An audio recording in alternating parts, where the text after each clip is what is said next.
ಕೆನೆ ನೆನಹಿನಲ್ಲಿ ಓಂಕಾರವು ಕೋಟೆ ಕಟ್ಟೆ ಬೆಟ್ಟಗಳು ಧ್ಯಾನದಲ್ಲಿ ಸಿದ್ಧ ಪುರುಷ ಗವಿ ಸಿದ್ಧನೆ ಇಷ್ಟ ಪ್ರಾಣ ಭಾವದಲ್ಲಿ ಯಾತ್ರೋತ್ಸವ ನಮ್ಮ ಜಾತ್ರೋತ್ಸವ ಜಾತ್ರೋತ್ಸವ ನಮ್ಮ ಆತ್ಮೋತ್ಸವ.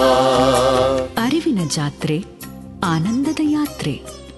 ದಕ್ಷಿಣ ಭಾರತದ ಕುಂಭಮೇಳವೆಂದು ಪ್ರಸಿದ್ಧಿಯಾದ ಕೊಪ್ಪಳದ ಶ್ರೀ ಗವಿಸಿದ್ದೇಶ್ವರರ ಮಹಾರಥೋತ್ಸವ ಜನವರಿ 15, 16, 17ರಂದು ಜರುಗಲಿದ್ದು, ಈ ಭಕ್ತಿಯ ನಿತ್ಯೋತ್ಸವವನ್ನು ಆಚರಿಸೋಣ, ಆನಂದಿಸೋಣ, ಆರಾಧಿಸೋಣ. ಅಜ್ಜನ ಜಾತ್ರೆಗೆ ಬನ್ನಿ.